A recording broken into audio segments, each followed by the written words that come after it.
안녕하십니까. 이재호 TV 와이런입니다. 오늘은 이명박 대통령의 재판에 대해서 말씀드리겠습니다. 오늘은 김백준 전 종무기획관의 증인 신문이 있는 날입니다. 그런데 김백준 전 기획관은 9번째 증인 출두를 거부했습니다. 그런데 오늘 기가 막히는 것은 정치 검찰의 횡포가 차마 눈을 뜨고 볼 수 없을 정도였습니다. 오늘 김백준 증인이 불발되자 재판부는 느닷없이 3월 6일 날 보석 석방이 되었는데 4개월 동안에 보석 규정을 잘 지키는가 지키지 않는가 하는 심사를 하겠다고 했습니다. 해서 그동안에 4개월 동안에 변호인들이 보석 규정을 어긴 적이 없다라고 이야기를 했습니다. 이명박 대통령의 보석 규정은 가히 가택연금이나 똑같습니다. 재판을 받으러 법정으로 나오는 날 이외에는 집안에서 꼼짝도 못하고 가족 위에는 어떤 누구도 만날 수 없는 그런 보석 규제입니다. 그런데 느닷없이 검사가 변호인 측이 제출한 김희중 전 비서의 확인서에 대해서 문제를 삼기 시작했습니다.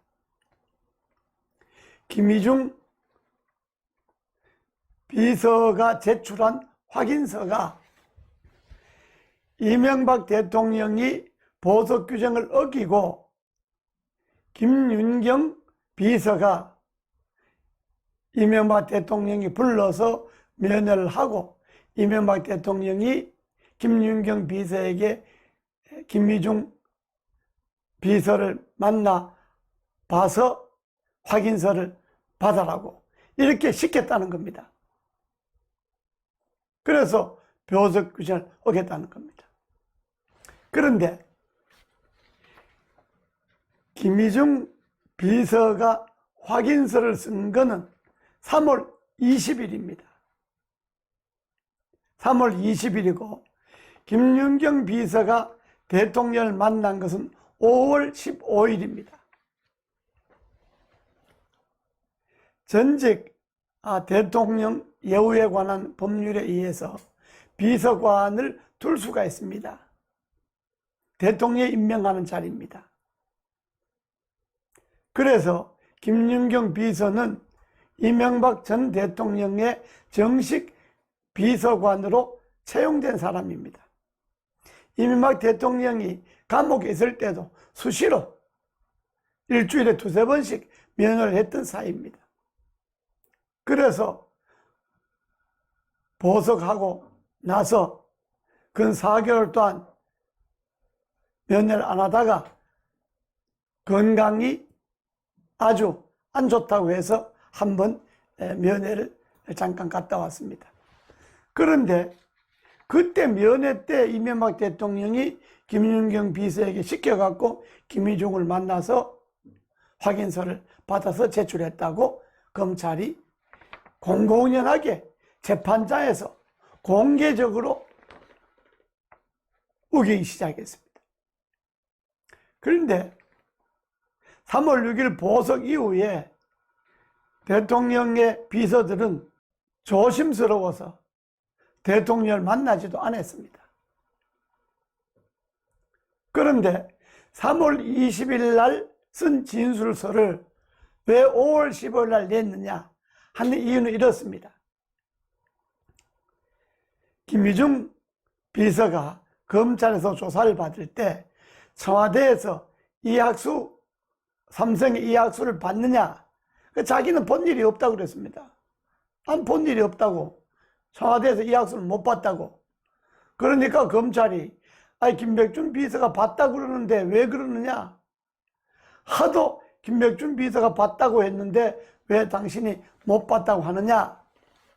그렇게 해서 그럼 뭐 김백준 비서가 봤다고 그러니까 뭐 그럼 그렇겠죠 하고 진술서를 썼는데, 변호사가 그 진술서가 하도 이상해서 확인하는 과정에서 자기는 청와대에서 이학수를 본 일이 없는데 김백준 비서가 하도 이학수를 청와대에서 봤다고 우겨서, 강하게 우겨서 그냥 김백준 기획관의 말에 맞추어서 그렇게 써준 것에 불과하고 사실은 청와대에서 만난 일이 없다, 이렇게 진술을 해서 그 진술서를 받은 겁니다.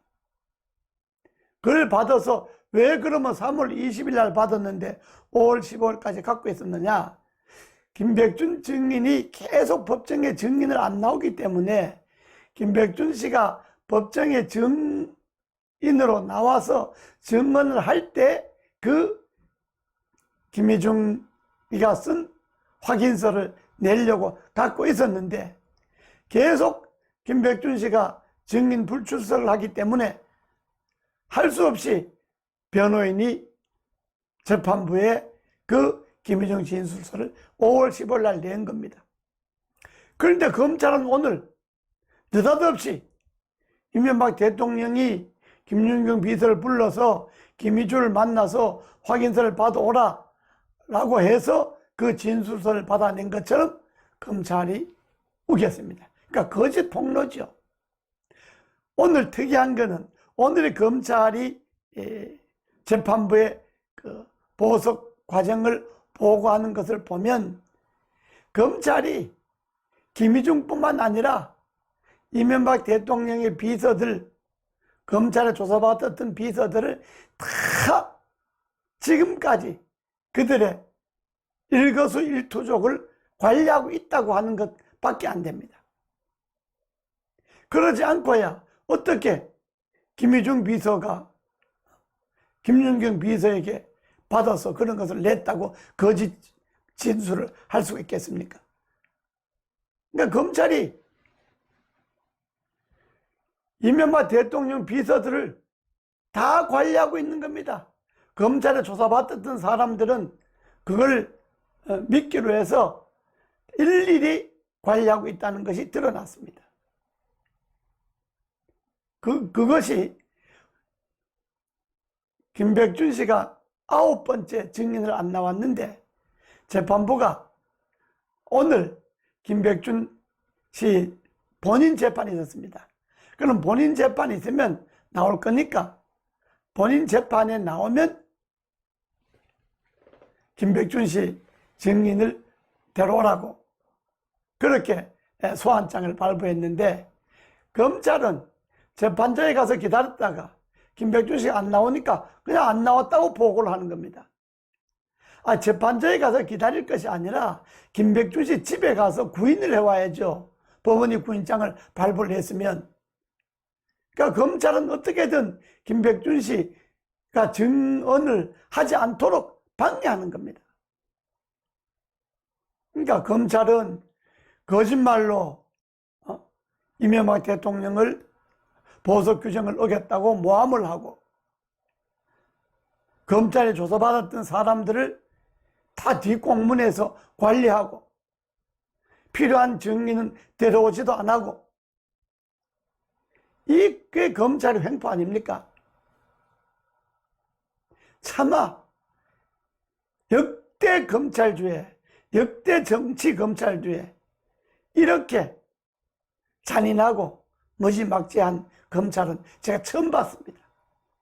검찰의 횡포가 도를 넘었고 눈을 뜨고 볼 수가 없고, 정말 문재인 정권의 검찰들이 얼마나 악랄하고